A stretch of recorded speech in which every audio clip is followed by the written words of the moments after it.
মুছতে থাকতেন, আর আমি দেখতাম নবীজি আল্লাহর কাছে এই দোয়াটা পড়তে থাকতেন, রব্বানা লা তুজিগ কুলুবানা বাদা ইদ হাদাইতানা। আল্লাহ, আমাকে যেহেতু নবী বানাইছেন, আমারে যেহেতু হেদায়েত দিবেন, আমাকে দয়া করে আর বক্রতা খারাপ পথে নিয়ে যায়েন না। আমাদের নবীজির এই দোয়াটা প্রতিদিন করার কেন দরকার? বহু মানুষ সমাজের মধ্যে পাওয়া যাবে যারা এক সময় নামাজ পড়তেন কিন্তু এখন আর নামাজ পড়তে পারেন না। হেদায়েতের পথে আসছেন, আবার অন্তর বক্রতার দিকে চলে গেছে। বহু মানুষ এমন আছেন যারা যখন অবসর ছিলেন তখন নামাজ পড়তেন, কিন্তু যখন আবার কোনো জব পেয়ে গেছেন, চাকরি বা ব্যবসা শুরু হয়ে গেছে, আবার নামাজ থেকে দূরে সরে গেছেন। এরকম অনেক আছেন। এমন মানুষও আছেন যারা দাড়ি রাখার পরে দাড়ি শেভ করে ফালাই দিচ্ছেন। এমন আছেন না? রাখছেন, আল্লাহর পক্ষ থেকে হেদায়েত বুঝ আসছে, এরপরেও তারা ফেলে দিচ্ছে। ও কত মানুষ আছে হেদায়েতের পথে, দ্বীনের পথে নিয়মিত জিকির করা, নিয়মিত কোরআন তেলাওয়াত করা, এগুলোর সাথে লিপ্ত থাকতেন। দেখা যায় কোনো ব্যস্ততা অথবা অন্য একটা হলো একদিন দুই দিনের ব্যস্ততা, সেটা ভিন্ন বিষয়, আমি ওটা বলছি না। তেলাওয়াত করছি করছি করছি, হঠাৎ করে এমন ভাবে তেলাওয়াত ছেড়ে দিলাম আর কোনো খবর নাই, এমন ভাবে নামাজ ছেড়ে দিলাম আর কোনো খবর নাই। তো হযরত আয়েশা বলেন, আল্লাহ, একজন মানুষকে আল্লাহ হেদায়েত, ইয়া রাসূলুল্লাহ, একজন মানুষকে আল্লাহ তাআলা হেদায়েত দেওয়ার পরে আবারও গোমরা করে দিবেন, এটা সম্ভব? তখন আল্লাহ রাসূল বলেন, আয়েশা শোনো, আলহামদুলিল্লাহ আলহামদুলিল্লাহ। সূরা আলে ইমরানের ৭, ৮ এবং ৯ এই তিনটি আয়াত আপনাদের সামনে তেলাওয়াত করেছি। ৭ নাম্বার যে আয়াত তেলাওয়াত করলাম, এই আয়াতের শুরুর কিছু কথাবার্তা গত সপ্তাহে আমরা আলোচনা করেছি। এখানে আল্লাহ তাআলা বলেন, হুয়াল্লাযী আনজালা আলাইকাল কিতাব, এই কিতাব কোরআন মাজিদ, এটা আমি নিজে তা নাজিল করেছি। আল্লাহ তাআলা আমাদের হেদায়েতের জন্য নাজিল করেছে। বাকি আপনাদের মধ্যে যাদের পড়াশোনা আছে, বিভিন্ন বই পড়াশোনা করেন, তাদের একটি আইডিয়া থাকার কথা যে প্রায় সমস্ত বইয়ের মধ্যে শুরুতে একটা ভূমিকা থাকে। ওই ভূমিকার মধ্যে এই বইটা কিভাবে লেখা হয়েছে, এই বইয়ের ভিতরের আলোচনার বিষয় কি, কি প্রেক্ষাপটে এই বইয়ের আলোচনা এসেছে, এই সব কিছু ভূমিকার মধ্যে দেওয়া থাকে। ভূমিকার আলোচনা দ্বারা মোটামুটি কিতাব সম্পর্কে, বই সম্পর্কে একটা ভালো ধারণা পাওয়া যায়। আমাদের মধ্যে অনেক সময় এমন হয়, বাংলা বাজারে, বাড্ডায়, আরো বিভিন্ন জায়গায় ইসলামিক লাইব্রেরি আছে, অনেক বড় বড় লাইব্রেরি। বাড্ডায় যে লাইব্রেরি আছে মাকতাবাতুল আজহার, আমাদের এই মসজিদের চেয়ে অনেক বড় হবে। চতুর্দিকে শুধু কিতাব আর কিতাব, লক্ষ লক্ষ কোটি কোটি টাকার কিতাব। তো এগুলো তারা বিক্রি করছেন। তো আমাদেরও যদি মাঝে মধ্যে ওখানে যাওয়া হয়, দেখা হয় কিতাবাদি, এক এক কিতাবের দামই থাকে 40-50 হাজার, 60,000 টাকা। এত টাকা দিয়ে তো আর এক কিতাব কেনা সম্ভব না। তো এই জন্য মাঝে মধ্যে এই কাজটা করি। ওখানে পুরো উন্মুক্ত অনুমতি দেওয়া থাকে যে আলেম ওলামা যারা আছেন, আপনারা যে কোনো কিতাব হাতাহাতি করে, দেখে, ঘাটাঘাটি করে এই কিতাব সম্পর্কে ধারণা নিতে পারবেন যে কিতাবটা কি বিষয়। তা আমি যতবার লাইব্রেরিতে যাই, আলাদাভাবে যদি এরকম বড় কিতাব থাকে যেটা পুরাটা পড়া এখন সম্ভব না লাইব্রেরিতে, 20 খন্ড 25 খন্ডের কিতাব, তো একটু বসে ওই লাইব্রেরির ওই কিতাবের ভূমিকা পুরাটা পড়ে ফেলি। তো ভূমিকা পড়লে দেখা যায় পুরা 20 খন্ডের ব্যাপারে কি আলোচনা আছে, এটার একটা প্রাথমিক আইডিয়া ওই ভূমিকার মধ্যে পাওয়া যায়। এরপরে যদি কোনো সময় প্রয়োজন হয় যে এই বিষয়টা, কোরআনের ব্যাখ্যাটা কি, হাদিসের ব্যাখ্যা কি, অথবা সাহাবায়ে কেরাম এই কাজটা কেন করলেন, ইত্যাদি ইত্যাদি বিভিন্ন গবেষণার প্রয়োজন হয়, তখন দেখা যায় ওই যে ভূমিকা তো পড়া আছে, আইডিয়া থাকে যে ওই কিতাবের মধ্যে এই বিষয়টা পাওয়া যেতে পারে। তখন সেই কিতাবে দেখা যায় আস্তে আস্তে সূচিপত্র যাচাই বাছাই করতে করতে দেখা যায় পাওয়া যায়। এটাই সাধারণ একটা নিয়ম। তো সূরা আলে ইমরানের 7 নাম্বার যে আয়াত, এই আয়াতের মধ্যে আল্লাহ তাআলা এই কোরআন সম্পর্কে একটা পরিচয় দিয়েছেন। এটা আপনাদের মধ্যে অনেকের কাজে মানে আলাদাভাবে কাজে লাগতেও পারে, অথবা জেনে রাখা অন্তত ভালো। সেটা হলো আল্লাহ তাআলা বলেন, আমি নিজে এই কিতাব নাজিল করেছি। এখন এই কিতাবটা কেমন, এই কিতাবের আলোচনাগুলো কেমন, এটা আল্লাহ তাআলা বলেন মিনহু আয়াতুম মুহকামাত। জেনে রাখো আমার এই কোরআনের মধ্যে অনেক আয়াত আছে যেগুলোর নাম হলো মুহকামাত, মানে এগুলোর অর্থ অস্পষ্ট না, স্পষ্ট।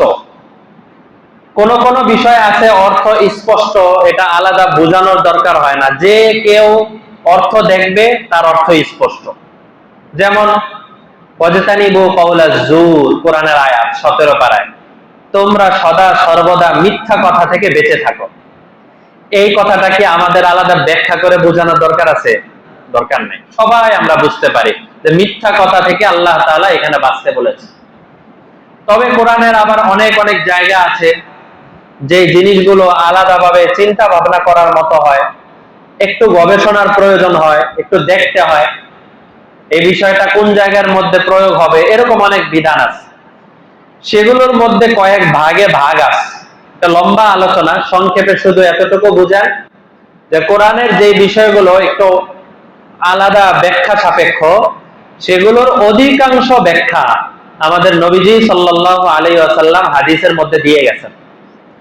এই জন্য হজ কিভাবে করতে হবে, প্রথমে ইহরাম বাঁধতে হবে, এরপরে মক্কা শরীফ যেতে হবে, মিকাত অতিক্রম করতে হবে, মক্কা শরীফ গিয়ে তাওয়াফ করতে হবে, তাওয়াফের মধ্যে এইভাবে চক্কর দিতে হবে, হাজর আসওয়াদ থেকে শুরু করতে হবে, এখানে চুম্বন করতে হবে, এখানে গিয়ে শেষ করতে হবে, পরে সাফা মারওয়ায় যেতে হবে, মাথা হলক করতে হবে, মিনায় তায়েফে, মিনায় আরাফায় মুজদালিফায় থাকতে হবে। এগুলোর এত বিস্তারিত বয়ান কোরআনের মধ্যে নাই। কোরআনের মধ্যে শুধু অল্প কয়েকটা কথা আছে, তোমাদের জন্য হজকে ফরজ করে দিলাম। আরেক জায়গায় সাফা মারওয়ার কথাটা অন্য একটা প্রসঙ্গে আছে, তোমরা সবাই সাফা মারওয়া সাই করো, এভাবে দৌড় দাও, এভাবে নাই। আবার আরাফার ময়দানে তোমরা থাকো সকাল থেকে সন্ধ্যা পর্যন্ত, মুজদালিফায় রাত্রি অবস্থান করো, এইভাবে ভেঙ্গে ভেঙ্গে কোরআনের মধ্যে নাই। তাহলে এগুলো আমরা পাবো কোত্থেকে?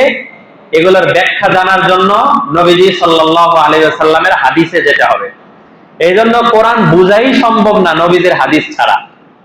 নবীদের হাদিসকে বাদ দিয়ে কেউ যদি মনে করে আমি শুধু কোরআন পড়বো, কোরআনের বঙ্গানুবাদ যেগুলো আছে বাংলা, এগুলো আমি দেখবো আর এটা থেকে আমি কোরআন বোঝার চেষ্টা করবো, এটা সম্ভবই না। নবীদের হাদিস ছাড়া হজ কাকে বলে, হজের পুরা ডিটেলস কোরআন শরীফের কোথাও নাই। হজ তো আরো পরের বিষয়, নামাজের কথাই ধরেন, ফজর নামাজ পড়তে হবে, জোহরের নামাজ পড়তে হবে, আসরের নামাজ পড়তে হবে, এইভাবে কোরআনের মধ্যে কোথাও নাই। কোরআনের মধ্যে আছে তোমাদের জন্য আমি নামাজকে ফরজ করে দিলাম, বাস। ব্যাখ্যা ওই হাদিসের মধ্যে সব দেওয়া আছে। এবার অনেক কিছু এমন আছে যেটা স্বয়ং হাদিসের মধ্যেও কিছুটা অস্পষ্ট আছে, অনেক কিছু, অনেক জায়গা। সেগুলো জানার জন্য এর পরবর্তী ওলামায়ে কেরামের কাছে যেতে হবে। তাই হাদিসের অনেক কিছু জানা সম্ভব না ওলামায়ে কেরামের ব্যাখ্যা ছাড়া। যেমন সুদ যে হারাম, সুদ খাওয়া কত বড় খারাপ কাজ, সুদের লেনদেন করা কত মারাত্মক জিনিস, এই ব্যাপারে যে হাদিস পাওয়া যায়, ওই হাদিসের মধ্যে যদি দেখেন আল্লাহ রাসূল বলেন আল হিনতাতু বিল হিনতাতি, গমের বিনিময়ে গম, ওয়াশাইরু বিশাইরি, জবের বিনিময়ে জব, ওয়াত্তামারু বিত্তামারি, খেজুরের বিনিময়ে খেজুর, ওয়াল মিলহু বিল মিলহি, লবণের বিনিময়ে লবণ, ওয়াল যাহাবু বিল যাহাবি, স্বর্ণের বিনিময়ে স্বর্ণ, ওয়াল ফিজ্জাতু বিল ফিজ্জাতি, রূপার বিনিময়ে রূপা, ইয়াদান বিয়াদিন, হাতাহাতি করে লেনদেন করো জায়েজ, ওয়াল ফাজলু রিবা, কিন্তু যদি কম বেশি করো তাহলে নাজায়েজ। নবী ওয়াল ফাজলু রিবা, রিবা মানে সুদ, রিবা শব্দের অর্থ কি? সুদ। অনেক সময় ব্যাংকের সামনে লেখা থাকে আল্লাহ রিবাকে হারাম করেছেন, ব্যবসাকে হালাল করেছেন, এটা অনেক জায়গায় লেখা থাকে, রিবা মানে সুদ। এই যে দেখেন অতিরিক্ত করা সুদ। নবীজি কিন্তু এখানে মাত্র এই 6টা জিনিসের কথা বলছেন, গম, যব, এরপরে খেজুর, লবণ, স্বর্ণ, রূপা। কিন্তু সুদ কিন্তু এই 6টা জিনিসের মধ্যে সীমাবদ্ধ না। এটা আগেও আলোচনা করেছি, যখন সুদের আলোচনা সূরা বাকারার শেষের দিকে গিয়েছে তখন বলেছি আপনাদেরকে বিস্তারিতই। সুদ কিন্তু এর মধ্যে না, সুদ কিন্তু ব্যাপক, অনেক ব্যাপক। টাকা পয়সা 1 লাখ টাকার লেনদেন করে 1.5 লাখ টাকা পরিশোধ করতে হবে, এই চুক্তি করা, এটা সম্পূর্ণ সুদের চুক্তি। অথবা 1 লাখ টাকা আমি ব্যাংকের মধ্যে রাখলাম, সেভিংস অ্যাকাউন্ট অথবা এই জাতীয় ফিক্সড ডিপোজিটে 1 লাখ টাকা রাখলাম, পাইলাম 1.5 লাখ টাকা, তাই 10 বছর পরে পাই না কেন, যখনই পাই না কেন, এটা সম্পূর্ণ সুদ। টাকার বিনিময়ে টাকা যদি বেশি হয় তাহলে পুরোটাই সুদ। কিন্তু হাদিসে তো, এখন কেউ যদি প্রশ্ন করে, কই হাদিসে তো নবীজি টাকার কথা বলেন নাই, টাকার কথা বলেন নাই, এই যে এইভাবে অনেকে বের করে। অনেকে বলছিলাম আগে, ওই সময়ও বলেছিলাম যে এরকম স্পষ্ট হারাম জিনিসকেও দেখবেন হালাল বানানোর জন্য অনেক মানুষ চেষ্টা করে। বহু মানুষ এমন আছে যে এটার জন্য চেষ্টা করে। তো এই যে যে জাতীয় বিষয়, কোরআনের মধ্যে সবকিছু আছে, কিন্তু কোরআনের মধ্যে ভেঙ্গে ভেঙ্গে ধরে ধরে ধরে ধরে সবকিছু বলা নাই। এই জন্য কোরআন বুঝাই সম্ভব না নবীজির হাদিস ছাড়া। আবার নবীজির হাদিসও সব পরিপূর্ণভাবে বোঝা সম্ভব না ওলামায়ে কেরামের ব্যাখ্যা ছাড়া। এই জন্য কোরআন, হাদিস, ওলামায়ে কেরাম তিনজনের ব্যাখ্যা, তিনজনের আলোচনা সামনে নিয়ে আমাদেরকে সবকিছু বুঝতে হবে। সুতরাং কেউ যদি বুঝায় না কোরআনের মধ্যে এটা নাই, এটা আমি রাখবো কেন, এটা আমি করব কেন, এই গত 1-1.5 সপ্তাহ আগে একজন কোরআনের এক এক আয়াত আমার সাথে বলতেছেন, এক এক আয়াত, সূরা হাদীদে এত আয়াতে, অমুকে এত আয়াতে, অমুকে এত আয়াতে, ব্যাখ্যার ব্যাখ্যা, মানে মুহূর্তে মুহূর্তে এত নাম্বার পৃষ্ঠার এত নাম্বার আয়াত, অনেক কিছু বলতেছেন। আমি সবকিছু শোনার পরে ওনার সাথে এই কথাটা বলছি যে আপনি এত ব্যাখ্যা জানেন, এত কিছু জানেন, কিন্তু দাড়ি রাখলেন না কি জন্য? আপনার মুখে দাড়ি নাই কেন? কোরআন এত ভালো বুঝেন, এত কিছু করেন। তখন উনি পরিষ্কার বলে দিলেন, কোরআনের মধ্যে দাড়ি রাখার কথা নাই, এজন্য আমি দাড়ি রাখি না। এই যে দেখেন, গত 1.5 সপ্তাহ আগের কথা শোনাচ্ছি, এই গত কালকে বৃহস্পতিবারের আগের বৃহস্পতিবার আমার সাথে কথা। আমি এই কথাটা শোনার পরে এত খারাপ লাগছে যে একটা মানুষকে কিভাবে মানুষ আজকাল এই ইউটিউব ইত্যাদির মাধ্যমে কিভাবে গোমরাহ করা হচ্ছে। ওলামায়ে কেরামের সোহবত নাই, জানে না, জানার চেষ্টাও করে না। আমি তখন ওনাকে বললাম যে আমাদের নবীজি কি দাঁড়িয়ে রাখছেন কিনা? হ্যাঁ, নবীজি রাখছেন। আমি কই যদি এই জিনিসটা খারাপ হইতো তাহলে নবীজি কেন রাখছেন? এখন উনি কিছু বলেন না, চুপ করে আছেন। আর অযথা জিনিস যেটা দরকার নেই রাখা, এটা কি নবীজি রাখবেন কোনোদিন? নবীজি উপরের অংশ মোচটাকে কাটতেছেন, দাড়িটাকে রাখতেছেন, তার মানেই তো বোঝা যায় মোচ রাখা যাবে না আর দাড়ি ছাড়া যাবে না, দাড়ি ছেড়ে দিতে হবে, দাড়ি কাটা যাবে না। নবীজি এটা রাখলেন কেন? এই যে এতটুকু বেসিক কথাটা সে শুনে নাই, যে নবীজি যেইভাবে জীবন যাপন করেছেন, নবীজির মাথায় টুপি ছিল, তার মাথায় টুপি নাই। নবীজির গায়ের মধ্যে সুন্নতি লেবাস ছিল, তার গায়ে নাই। নবীজির মুখে দাড়ি ছিল, তার মুখে নাই। এখন ওনার মাথায় কে বা কারা এটা বুঝাই দিছে, কোরআনের মধ্যে নাই, বাস এটা তোমার মানাও কোনো দরকার নাই। এই যে দেখেন একটা মানুষকে কত সহজে, এখন এই মানুষটার তো সারা জীবন পড়াশোনা করছে, ইংরেজি শিক্ষিত, ইংরেজি লাইনে, তাকে মানুষ কোনো অফিসে গেলে, কোনো জায়গায় গেলে বহু মানুষ সেলুট দেয়, আলাদা সম্মান করে। তো যে অটোমেটিক নিজেরা ভাবতে শুরু করে দুনিয়ার এত কিছু আমি বুঝলাম, তাহলে কোরআনটা আমি বুঝবো না, চলো কোরআন পড়ি। তো খুঁজতে খুঁজতে কোরআনের মধ্যে কোথাও নাই, এই জন্য সে দাঁড়িয়েও রাখে না। তো এই জাতীয় গোমরাহ হওয়া থেকে আল্লাহ আমাদেরকে হেফাজত করেন। তো এই আয়াতের মধ্যে আল্লাহ তাআলা বলেন মিনহু আয়াতুম মুহকামাত, শুনো এই কোরআনের মধ্যে আমি অনেক আয়াত বলে দিয়েছি মুহকামাত, যেটা স্পষ্ট। জেনে রাখো হুন্না উম্মুল কিতাব, এগুলোই হলো এই কোরআনের আসল বিধান, এগুলোই কোরআনের আসল কথা। ওয়া উখারু মুতাশাবিহাত, তবে এই কোরআনের মধ্যে হালকা কিছু অস্পষ্ট কথাবার্তা আল্লাহ তাআলা নিজেই বলছেন আমি ইচ্ছা করে রেখে দিচ্ছি, অস্পষ্ট কিছু কথাবার্তা। এটা কেন? এটাও আল্লাহ তাআলা পরীক্ষা করার জন্য, যে জ্ঞান অনেক আছে আছে আছে আছে, এখন আমার কাছে এই জিনিস অস্পষ্ট থাকবে এটা কেন? এটা মানতে পারি না। এই যত মানুষ নাস্তিক, মুরতাদ, বেঈমান হয়, তারা এই অস্পষ্ট জিনিসের মধ্যে তারা চিন্তা করেই আস্তে আস্তে গোমরা হয়ে যায়। চিন্তা করে পৃথিবী সৃষ্টি হয়েছে এত হাজার বছর আগে, এর আগে আল্লাহ তাআলা ছিলেন, তাহলে আল্লাহ কিভাবে আসলেন, এই চিন্তা করে। এই যে যে চিন্তাটা আসলো, আল্লাহ তাআলা কি এই বিষয়ে তোমার কোনো চিন্তা করার কথা বলছে?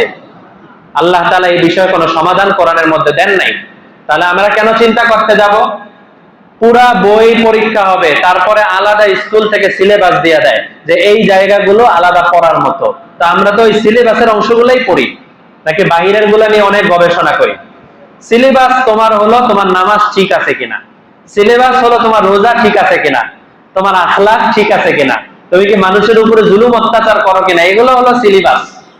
এগুলো বাদ দিয়ে আল্লাহ কিভাবে ছিল, আল্লাহর হাত কিভাবে আসলো, এই জাতীয় কথাবার্তা কোরআনের মধ্যে কেন আসলো, এগুলো নিয়ে গবেষণা করতে করতে এক পর্যায়ে গুমরাহ হয়ে যায়।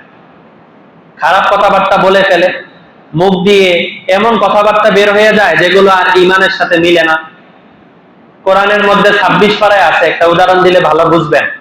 কোরআনের 26 পারায় আছে যে আল্লাহ রাসূল সাল্লাল্লাহু আলাইহি ওয়াসাল্লাম হুদাইবিয়ার সময় খবর আসছে যে ওসমানকে শহীদ করে দেওয়া হয়েছে। ওসমানকে রাসূল পাঠাইছেন একটা কাজের জন্য, একটা বাণী নিয়ে, লম্বা ঘটনা, ওদিকে যাব না। মক্কায় পাঠাইছেন। তো ওনাকে মক্কায় পাঠিয়ে দিয়ে রাসূল মক্কা থেকে 9 কিলো দূরে হুদাইবিয়ার একটা গাছের নিচে নবীজি বসেছিলেন যে ওসমান খবর নিয়ে আসবে। এই মুহূর্তে রাসূলের কাছে সংবাদ আসলো যে ওসমান শহীদ হয়ে গেছে, তাকে সংবাদ দিতে পাঠানো হয়েছে, তাকে ওরা ধরে মেরে ফেলছে। তখন নবীজি নিজের হাত বাড়িয়ে দিয়েছেন, বায়াত। আগেও আপনাদেরকে বলেছি বায়াত মোট কত প্রকার মনে আছে কারো? 3 প্রকার। বায়াত কত প্রকার? 3 প্রকার। এক প্রকারের বায়াত হলো নবীজি বায়াত করতেন, কেউ মুসলমান হওয়ার জন্য আসছে, এটাকে বলা হয় বায়াতে ঈমান। কেউ মুসলমান হওয়ার জন্য আসছে, নবীজি তাকে বলতেন আসো, হাত বাড়ায় দিতেন, সে হাতের উপরে হাত রাখতো, এরপরে নবীজি তাকে কালেমা পড়ায় মুসলমান বানায় দিতেন। এটা হলো বায়াতে ঈমান। আরেকটা হলো বায়াতে জিহাদ। এটা হলো সাহাবায়ে কেরাম একসাথে একত্রিত হয়ে নবীজির হাতে বলতেন যে আমরা এখন যুদ্ধের ময়দানে ঝাঁপিয়ে পড়ব, আপনার হাতে আমরা বায়াত গ্রহণ করলাম। এটা হলো বায়াতে জিহাদ। আর 3 নাম্বার হলো বায়াত আলাল আমল, আমলের উপরে বায়াত। একজন মানুষ মুসলমান আছে, একজন মানুষের এখন কোনো জিহাদের পরিস্থিতি নাই, এমনি তার মধ্যে গুনাহের অভ্যাস বেশি, সে গুনাহের সুরত, গুনাহের অবস্থান থেকে বাঁচতে পারে না, বারবার গুনাহের মধ্যে লিপ্ত হয়ে যায়। তো এমন অনেক সাহাবায়ে কেরাম এসে নবীজির কাছে এসে বায়াত হইতেন, ইয়া রাসূলুল্লাহ আমাকে বায়াত করেন যাতে করে আমি গুনাহ থেকে বাঁচতে পারি। তখন নবীজি তাকে বায়াত করতেন এবং বলতেন এখন থেকে আমি যেভাবে বলি এইভাবে চলতে হবে। তো আলাদা সবক দিয়ে দিতেন, আলাদা আমল করাতেন। ওই বায়াতটাও সুন্নত। তো এই 3 ধরনের বায়াত। তো নবীজির কাছে যখন আসলো যে ওসমান শহীদ হয়ে গেছে, নবীজি হাত বাড়িয়ে দিলেন, বললেন আমার হাতে তোমরা বায়াত হও, যতক্ষণ পর্যন্ত আমরা ওসমানের শহীদের প্রতিশোধ না নিব ততক্ষণ পর্যন্ত আমরা কেউ পিছপা হব না। আসলে মূলত হযরত ওসমানকে শহীদ করা হয় নাই, এটা একটা ভুল সংবাদ নবীজির কাছে আসছিল। এই ভুল সংবাদের উপরে নবীজি বায়াত গ্রহণ করেছিলেন। অনেকে বলে নবীজি গায়েব জানে, নবীজি গায়েব জানলে এখানে বায়াত করতেন কেমনে? নবীজির কাছে ভুল সংবাদ আসছে দেখেই তো নবীজি বায়াত করছেন, গায়েব জানলে তো নবীজির বায়াত করার কোনো দরকার ছিল না। তো নবীজি এভাবে হাত ধরলেন, হাত পাতলেন, সাহাবায়ে কেরাম একে একে একে একে 1400 সাহাবায়ে কেরাম ওনারা নবীজির হাতের উপরে হাত রেখে ওনারা বায়াত গ্রহণ করলেন যে আমরা সবাই মিলে হযরত ওসমানের শাহাদাতের প্রতিশোধ নিব। 26 পারায় আল্লাহ তাআলা বলেন ইন্নাল্লাযীনা ইউবাইউনাকা ইন্নামা ইউবাইউনাল্লাহ ইয়াদুল্লাহি ফাওকা আইদিহিম। হে আমার নবী জেনে রাখেন আপনারা যে যার হাতে বায়াত গ্রহণ করেছেন শুধুমাত্র তার হাতে বায়াত গ্রহণ করেছেন এমন না, বরং আমি আল্লাহর হাত আপনাদের হাতের উপরে ছিল। কত খুশি হয়েছেন আল্লাহ তাআলা এই বায়াতকে। একজন মুসলমানকে এভাবে শহীদ করে দিবে, এটা সহ্য করা হবে না, তার প্রতিশোধ দিতে হবে। আজকাল তো মুসলমান কুকুর বিড়ালের মতো রাস্তাঘাটে মরতেছে মানুষের হাতে, এবং তার জন্য কি করা হয় না, কোনো আলাদা কোনো বিচার নাই। চোখ উঠিয়ে ফেলছে, এখন বিচার হচ্ছে কি, ধরো এদেরকে ধরে ধরে থানায় ভরো। এখন কবে ধরবে, কবে থানায় নিয়ে যাবে, কবে কি? ইসলামের শাসন থাকলে 6 পারার পরিষ্কার আয়াত, আল আইনু বিল আইন। যারা আরবি জানেন, জানার কথা, আল আইন মানে কি? চোখ। আল্লাহ তাআলা পরিষ্কার বলেছেন আল আইনু বিল আইন, চোখের বিনিময়ে চোখ। বিচার আর কোনোটাই নাই। যারা চোখ তুলছে ওদেরও চোখ তুলে ফেলে দিতে হবে, এটাই বিচার। এখন ধরতে হবে, ধরে সাক্ষী আনো, এই করো সেই করো, এত কিছুর পিছনে সময় দেওয়া যাবে না। সাক্ষীর মাধ্যমে প্রমাণিত হয়ে গেছে, এবার বিচার। যার চোখ তোলা হয়েছে তার পক্ষ থেকে যারা চোখ তুলছে তাদেরও চোখ তুলে ফেলতে হবে। এই বিচারের কথা বললে সবাই সহ্য করতে পারে না, বলে এখন এই ভালো মানুষটার চোখ তুলে ফেলবো কেন? ওই ভালো মানুষটার চোখ যখন তোলা হয়েছে তখন এই দরদটা কাজে লাগলো না? ওই সময় যদি আজকে এই বিচার হয়, তাহলে কেউ আর এই জাতীয় কোনো কাজ করার সাহস পাবে? কোনো সময় সাহস পাবে না। তো কোরআনের প্রত্যেকটা বিধানের মধ্যে হিকমত আছে। এই যে দেখেন, কথাটা বুঝাতে গিয়ে অন্যদিকে চলে গেলাম। আল্লাহ তাআলা বললেন যে আমার হাত তোমাদের উপরে আছে। এই জায়গায় এসে বহু মানুষ গোমরা হয়ে যায়। কেউ বলে আল্লাহ আসমান থেকে হাত পাঠিয়ে দিচ্ছেন, কেউ বলে আল্লাহ তাআলা জমিনে নেমে আসছিলেন, এরকম বিভিন্ন ধরনের কথাবার্তা। কিন্তু আল্লাহ তাআলা কিভাবে হাত রেখেছেন এটা আল্লাহ যেহেতু স্পষ্ট করেন নাই, তাহলে আমাদেরও এটা নিয়ে এত চিন্তা করার দরকার নাই। আমরা শুধু এতটুকুই বিশ্বাস করব, ওই 1400 মানুষের উপরে আল্লাহ তাআলার হাত ছিল। এবার কিভাবে ছিল, কিভাবে, পদ্ধতি কি, এত কিছু আমার বোঝার দরকার নেই। বিষয়টা বুঝতে পারছি তো? এই আয়াতের মধ্যে আল্লাহ তাআলা এই কথাটাই বলেছেন যে যেগুলো স্পষ্ট আয়াত, এগুলোর ব্যাপারে তোমরা বিশ্বাস করবা, যে এই আয়াতগুলোর উপর আমরা আমল করব। আর কিছু আয়াত আমি এরকম অস্পষ্ট রেখে দিচ্ছি। সূরা আর রহমানের মধ্যেও আছে, বাকি 20 পারায় আরেক জায়গায় আছে, কিয়ামতের সময় সমস্ত জিনিস ধ্বংস হয়ে যাবে, তবে শুধু আল্লাহর চেহারা ধ্বংস হবে না। 20 পারায় আছে। আর সূরা আর রহমানে আছে হলো কুল্লু মান আলাইহা ফান, সব জিনিস ফানা হয়ে যাবে।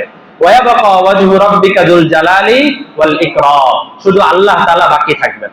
তো এই যে 20 পারার মধ্যে আল্লাহ বললেন শুধু আল্লাহর চেহারা বাকি থাকবে, আর কিছু বাকি থাকবে না।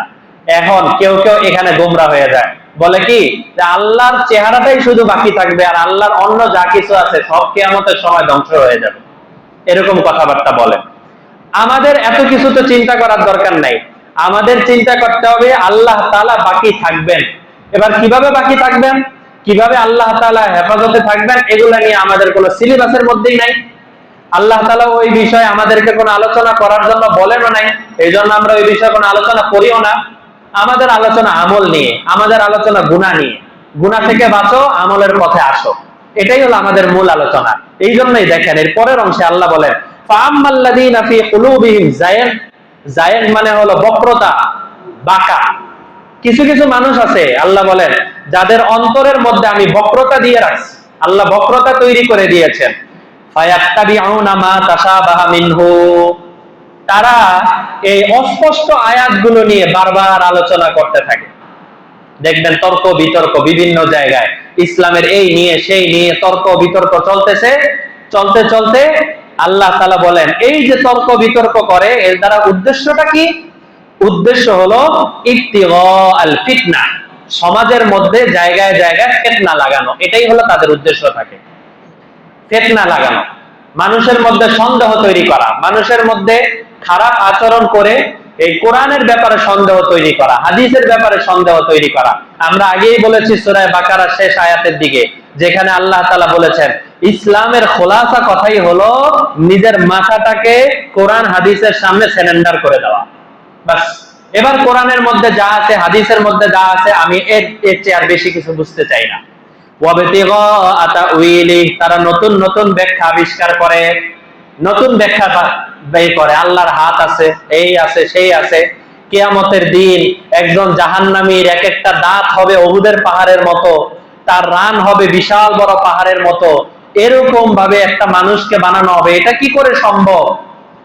আল্লাহ তাআলা সাধারণ একটা পানির ফোঁটা থেকে যদি এত বড় মানুষ বানায় দিতে পারেন, তাহলে এই মানুষটাকে আল্লাহ আরো বড় বানাইতে পারবেন না? তো এই সহজ বিষয়টা না বুঝলে কার কি করার আছে? কিন্তু তারা এই জিনিসটার মধ্যে সন্দেহ লাগায়, হ্যাঁ এই বিধানটা কেন? অথবা কোন কোন সময় ওলামায়ে কেরামের ব্যাপারেও বলে, আরে ওনারা তো এই ধরনের কথাবার্তা বলবেই, এগুলোর প্রতি অত বিশ্বাস করা যাবে না, এগুলো সেই আগের কালের কিচ্ছা কাহিনী, এই জাতীয় কথাবার্তা বলে। ওয়ামা ইয়ালামু তাউইলাহু ইল্লাল্লাহ, আল্লাহ বলেন জেনে রাখো, যেই বিষয়গুলো আমি অস্পষ্ট রেখেছি এই বিষয়গুলোর আসল ব্যাখ্যা একমাত্র আল্লাহই জানেন, আর কেউ জানেন না। ওয়ামা ইয়ালামু তাউইলাহু, এর কোনো ব্যাখ্যা কারো জানা নাই, ইল্লাল্লাহ, আল্লাহ ছাড়া। আল্লাহ তাআলাই শুধুমাত্র এর ব্যাখ্যা জানেন। আলিফ লাম মিম এর কোনো অর্থ আমাদের জানা আছে? জানা নাই। কিন্তু এই যে সূরা আলে ইমরানের শুরুর দিনই বলেছিলাম, অর্থ জানা নাই ঠিক আছে, কিন্তু এটা বলা যাবে না এই আয়াতটা অনর্থক, এই আয়াতটা অযথা, এই কথা বলা যাবে? বলা যাবে না। অবশ্যই কোনো না কোনো কারণ আছে। আল্লাহ তাআলা চান নাই আমাদেরকে জানাতে, আমরাও জানার দরকার নাই, বাস এই পর্যন্তই থাকা ভালো। ওয়াররাসিখুনা ফিল ইলম, আল্লাহ বলেন যারা এলেমের মধ্যে পুখতেগি আসছে, যাদের এলেমের মধ্যে অনেক পুখতেগি আছে, মানে খুব পাকা এলেমের অধিকারী, যাদের জ্ঞান অনেক বেশি, তারা বলে ইয়াকুলুনা আমান্না বি, আমরা সব কিছু স্বীকার করে নিলাম, কুল্লুম মিন ইনদি রাব্বিনা, সব কিছু আমাদের রব আয়াত নাজিল করেছেন, ওয়ামা ইয়াযাক্কারু ইল্লা উলুল আলবাব, এবং আল্লাহ বলেন শুধুমাত্র বুদ্ধিমান যারা তারাই এই কোরআন থেকে উপদেশ গ্রহণ করতে পারে, যারা বুদ্ধিমান না তারা কোরআন থেকে উপদেশ গ্রহণ করতে পারে না। ভালো করে বোঝা উচিত, বুদ্ধিমানের সংজ্ঞা কি? যারা কোরআন থেকে উপদেশ গ্রহণ করতে পারে। সুতরাং যারা কোরআনের রাস্তায় চলে না, তারা যত বড় বুদ্ধিজীবী হোক, আসলে তারা বুদ্ধিজীবী না, বুদ্ধিজীবী না, স্পষ্ট কথা। বুদ্ধিমান তারাই যারা কোরআন থেকে উপদেশ গ্রহণ করতে পারে, কোরআন মানে, কোরআন বুঝে। এবারে বুদ্ধিমানদের একটা পরিচয় দিচ্ছেন আল্লাহ। বুদ্ধিমানদের অবস্থা হলো এরা কোরআন বুঝে, হাদিস বুঝে, এরা ইসলাম অনুযায়ী চলে, কিন্তু আবার তারা যখন একাকী আল্লাহর সাথে কথা বলে, তখন একটা কথা তারা বলে, কি কথা? রব্বানা লা তুজিগ কুলুবানা বাদা ইয হাদাইতানা, হে আল্লাহ আপনি আমারে কোরআন বোঝার তৌফিক দিবেন, আপনি আমারে নামাজ পড়ার তৌফিক দিবেন, আপনি আমাকে দ্বীনের উপরে চলার তৌফিক দিবেন। রব্বানা, হে আমাদের রব, লা তুজিগ কুলুবানা, আমাদের অন্তরটাকে বাঁকা করে দিয়েন না, বাদা ইয হাদাইতানা, আমাদেরকে একবার হেদায়েত দেওয়ার পরে, আমাদেরকে যেহেতু হেদায়েত দিয়েছেন এরপরে দয়া করে আমাদের অন্তরকে আর বাঁকা করে দিয়েন না। হযরত আয়েশা রাদিয়াল্লাহু তাআলা আনহা বলেন, নবীজির সাথে আমি যত দিন সংসার করছি, রাত্রে বেলা তাহাজ্জুদের সময় যখন নবীজি ঘুম থেকে উঠতেন, ঘুম থেকে উঠার পরে বিছানা থেকে উঠেই প্রথম ঘুম থেকে উঠার দোয়া পড়তেন, আলহামদুলিল্লাহিল্লাযী আহইয়ানা বাদামা আমাতানা ওয়া ইলাইহিন নুশুর, এই দোয়াটা পড়তেন নবীজি। এরপরেই নবীজি চোখ মুছতে থাকতেন, আর আমি দেখতাম নবীজি আল্লাহর কাছে এই দোয়াটা পড়তে থাকতেন, রব্বানা লা তুজিগ কুলুবানা বাদা ইয হাদাইতানা, আল্লাহ আমাকে যেহেতু নবী বানাইছেন, আমারে যেহেতু হেদায়েত দিবেন, আমাকে দয়া করে আর বক্রতা, খারাপ পথে নিয়ে যায়েন না। আমাদের নবীজির এই দোয়াটা প্রতিদিন করার কেন দরকার? বহু মানুষ সমাজের মধ্যে পাওয়া যাবে যারা এক সময় নামাজ পড়তেন, কিন্তু এখন আর নামাজ পড়তে পারেন না। হেদায়েতের পথে আসছেন, আবার অন্তর বক্রতার দিকে চলে গেছে। বহু মানুষ এমন আছেন যারা যখন অবসর ছিলেন তখন নামাজ পড়তেন, কিন্তু যখন আবার কোন জব পেয়ে গেছেন, চাকরি বা ব্যবসা শুরু হয়ে গেছে, আবার নামাজ থেকে দূরে সরে গেছেন। এরকম অনেক আছেন। এমন মানুষও আছেন যারা দাড়ি রাখার পরে দাড়ি শেভ করে ফালায় দিচ্ছেন, এমন আছেন না? রাখছেন, আল্লাহর পক্ষ থেকে হেদায়েত বুঝ আসছে, এরপরেও তারা ফেলে দিচ্ছেন। ও কত মানুষ আছে হেদায়েতের পথে, দ্বীনের পথে নিয়মিত জিকির করা, নিয়মিত কোরআন তেলাওয়াত করা, এগুলোর সাথে লিপ্ত থাকতেন, দেখা যায় কোনো ব্যস্ততা অথবা অন্য একটা হলো একদিন দুই দিনের ব্যস্ততা, সেটা ভিন্ন বিষয়, আমি ওইটা বলছি না, তেলাওয়াত করছি করছি করছি, হঠাৎ করে এমন ভাবে তেলাওয়াত ছেড়ে দিলাম আর কোনো খবর নাই, এমন ভাবে নামাজ ছেড়ে দিলাম আর কোনো খবর নাই। তো হযরত আয়েশা বলেন, আল্লাহ একজন মানুষকে আল্লাহ হেদায়েত, ইয়া রাসূলুল্লাহ একজন মানুষকে আল্লাহ তাআলা হেদায়েত দেওয়ার পরে আবারও গোমরা করে দিবেন, এটা সম্ভব? তখন আল্লাহ রাসূল বলেন, আয়েশা শোনো, মানুষের যে অন্তর আছে না, ইন্নাল কুলুব বাইনা ইসবাইনি মিন আসাবিহির রহমান, দেখেন রাসূলের কথা, মানুষের যে অন্তর, এই অন্তর আল্লাহ তাআলার দুই আঙ্গুলের মাঝে থাকে। এই যে এই জায়গায় একটা অস্পষ্ট, আল্লাহর দুই আঙ্গুল কেমন, আমাদের মতো না কেমন, এটা নিয়ে গবেষণা করার দরকার নেই, শুধু বুঝবো আল্লাহর রাসূল বলছেন যে মানুষের অন্তরটা আল্লাহ তাআলার দুই আঙ্গুলের মাঝামাঝি থাকে। এবার চিন্তা করেন, আমাদের হাতে যদি একটা জিনিস থাকে, এই যে মাঝামাঝি আছে একটা জিনিস, এটাকে মন চাইলে আমি এবার ঘুরে দিতে পারি না? যে হালকা একটু ইয়া করলেই তো ঘুরে যায়। তা আল্লাহ রাসূল বলেন যে মানুষের অন্তরটা আল্লাহ তাআলার দুই আঙ্গুলের মাঝামাঝি থাকে। যদি কোনো মানুষ আল্লাহ তাআলার সাথে নাফরমানি করে, মাঝে মধ্যে আল্লাহ তাআলা এত নারাজ হয়ে যান যে তার অন্তরটাকে ঘুরায় দেন। এবার নাফরমানির কারণে তার আর মসজিদে আসার তৌফিক হয় না, তার আর তেলাওয়াতের পথে বসার তৌফিক হয় না, ভালো কাজ করার তৌফিক হয় না, সে যতই মনে চায় অধিকার যেতেই পারে না, আগ্রহই বোধ করে না, আগ্রহটা নষ্ট হয়ে যায়। তো এই জন্য এই দোয়াটা বেশি বেশি পড়া দরকার যে আল্লাহ হেদায়েতের পথে আসার পরে আমাদেরকে আর গোমরা করেন না। ওয়াহাব লানা মিন লাদুনকা রাহমা, আল্লাহ আপনার পক্ষ থেকে আমাদেরকে রহমত দান করেন। ইন্নাকা আনতাল ওয়াহ্হাব, কেননা আপনি হলেন রহমত দাতা, আপনি হলেন আসল দাতা, আপনি ছাড়া তো আর কেউ দাতা নাই। এই জন্য আমাদের মধ্যেও, মুসল্লি ভাইদের মধ্যেও অনেক মানুষ এমন আছেন, মাশাআল্লাহ নামাজ পড়ছেন, দ্বীনের কাজ করছেন, কিন্তু নিজের এক দুইটা গুনার কথা জানা আছে যে এই গুনাহটা আমি ছাড়তে পারতেছি না। সবাই যার যার অবস্থা জানি, সবাই প্রত্যেকের নিজের হালত জানি, জানা আছে যে এই গুনাহটা আমি ছাড়তে পারতেছি না। বিশেষভাবে যখন আল্লাহর কাছে হাত তুলবেন, ওই গুনাহের কথাটা চিন্তা করে, পারলে আরবিতে, আর আরবিতে পড়া কোনো জরুরি না, বাংলাতেও বলতে পারেন, ওই গুনাহের কথা চিন্তা করে যে আল্লাহ এই গুনাহটা তো আমি ছাড়তে পারতেছি না। রব্বানা লা তুজিগ কুলুবানা বাদা ইয হাদাইতানা ওয়া হাব লানা মিন লাদুনকা রাহমা ইন্নাকা আনতাল ওয়াহ্হাব। আর যাদের এটা আরবি এখন মুখস্থ আছে, তাদেরকে বলবো ফজরের সময় থেকে ঘুম থেকে যখন উঠবেন তখন চোখ মুছতে মুছতে এই দোয়াটা পড়বেন, পারবেন ইনশাআল্লাহ? আল্লাহ চাইলে ইনশাআল্লাহ সম্ভব। দিনের শুরুতেই ফজরের সময় চোখ মুছতে মুছতে আপনি দোয়া করে ফেলবেন, রব্বানা লা তুজিগ কুলুবানা, আজকে এই দিনের মধ্যে আমাকে আপনি গোমরা করেন না, আমাকে আপনি হেদায়েতের পথ থেকে দূরে সরায় দিয়েন না। পরের অংশে রব্বানা ইন্নাকা জামিউন নাসি লিয়াউমিল লা রাইবা ফি, আল্লাহ কিয়ামতের দিন তো এমন একটা দিন, যেই দিন আপনি বহু মানুষকে জমা করবেন, ওই দিনের ব্যাপারে কোনো সন্দেহ নাই, এত এত মানুষের সামনে আপনি আমাকে বেইজ্জত করে দিয়েন না, আপনি আমাকে বেইজ্জত করবেন না। বহু মানুষ কিয়ামতের দিন এমন থাকবে যারা দুনিয়ায় থাকা অবস্থায় এরকম ওয়াজ করতো, আমার মতো ওয়াজ করতো, মানুষ তাকে কি করত, প্রশংসা করত, মানুষ তার আলাদাভাবে সম্মান করত, কিন্তু নিজের আমলের কমতি থাকার কারণে, নিজের গুনাহ থাকার কারণে এই বহু মানুষের সামনে বেইজ্জত হবে। আল্লাহ তাআলা আমাদের সবাইকে এই জাতীয় বেইজ্জতি থেকে হেফাজত করেন। আল্লাহ এরপরে বলেন, ইন্নাল্লাহা লা ইউখলিফুল মিআদ, আল্লাহ আপনি তো ওয়াদা ভঙ্গ করেন না, কিয়ামতের দিন এত এত মানুষের সামনে আমাকে বেইজ্জত করেন না।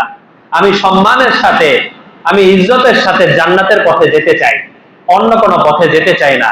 আল্লাহ আমাদের সবাইকে এই তাফসীর গুলার উপরে পুঙ্খানুপুঙ্খানু আমল করার তৌফিক দান করেন। ওয়া আখিরু দাওয়ানা আলহামদুলিল্লাহি রাব্বিল আলামিন।